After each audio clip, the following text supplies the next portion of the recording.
Today I wanna talk to you and I wanna tell you that why is our society is a back compartment of a train. First of all, I wanna say to all of you, revolutionary Jai Bhim, Jai Bhim, Jai Bhim.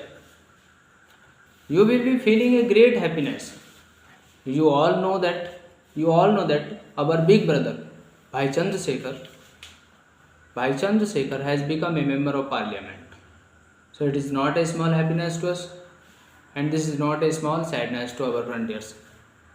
ठीक है, this is not a small sadness to our frontiers.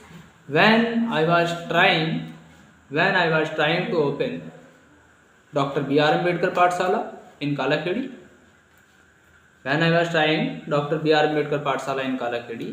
then a lot of people told me that what are you doing and why are you doing, what's your benefit to do this. And they also told me that nobody in the world who can improve in Chamar. After hearing this, I have decided in myself that I will do this. I will do this at any cost. And I have done this. So, at the result, you are the member of our Pathshala. So I will say this, who don't want this work, I wanna say to those that nobody can stop to us to do this. मैं ये कह सकता हूँ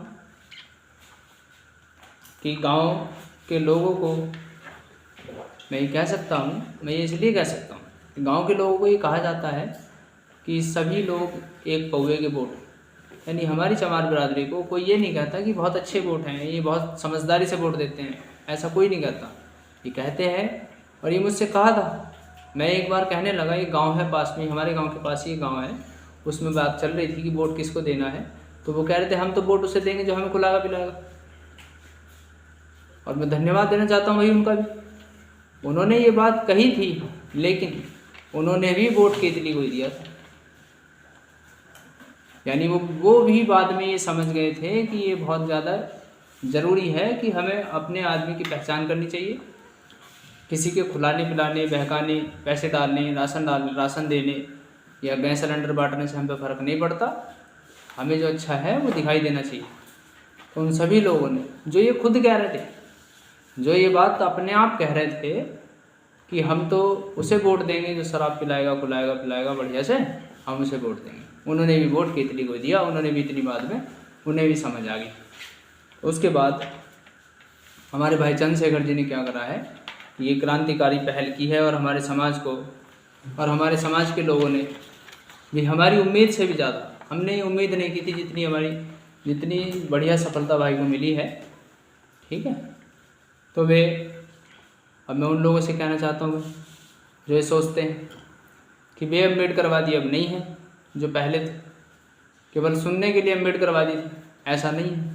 अब वो अम्बेडकरवादी हैं जो सब समझते हैं, अपने आप को समझते हैं और दूसरों को भी समझाने का बड़ा अच्छा काम कर रहे हैं।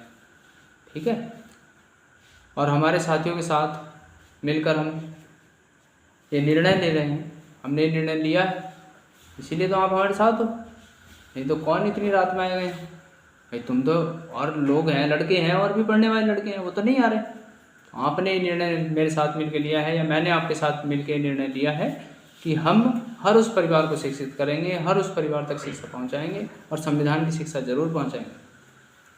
जिस परिवार को आज तक शिक्षा का नहीं पता था, अगर वो पैसे की वजह से पीछे है तो हम उसे पैसे की व्यवस्था कराएं या किसी भी तरह से हम उस तक शिक्षा की व्यवस्था करेंगे ही करेंगे, ये हमारा कर्तव्य है, क्योंकि आगे के रास्ते साफ हैं। अब वो नहीं चलने वाला कि हमने आरक्षण को ख़त्म कर दिया, भाई 1000 सीट जनरल की आ रही हैं, 200 सीट हमारी आ रही हैं, ऐसा नहीं चलने वाला। क्योंकि एक वीटो पावर होती है जो भाई चंद्रशेखर के पास है। हमारी सीट जो है नगीना की वो रिजर्वेशन है, यानी रिजर्व्ड है। तो किसी भी काम को करने से पहले अगर गलत काम है तो भाई चंद्रशेखर उसकी आवाज़ उठाएंगे, क्योंकि संसद के सदस्य हैं, अपने आप में रिजर्वेशन वाली सीट है, रिजर्व सीट है, तो इसलिए वो हमारी बात को आगे लेके जाएंगे। ये हमें उनसे उम्मीद है और विश्वास भी है। एक बात मैं और आपसे कहना चाहता हूँ कि जितने भी लोग हैं सभी धर्मों के हैं, जैसे मुस्लिम धर्म के हैं तो उन्हें अपनी कुरान का ज्ञान है, हिंदू धर्म में उन्हें रामायण का ज्ञान है, हिंदू धर्म में रामायण का ज्ञान है, श्रीमद् भगवद गीता बड़े अच्छे से याद है, लोगों को बढ़िया मीनिंग भी जानते हैं। ईसाइयों को अपनी बाइबल याद है।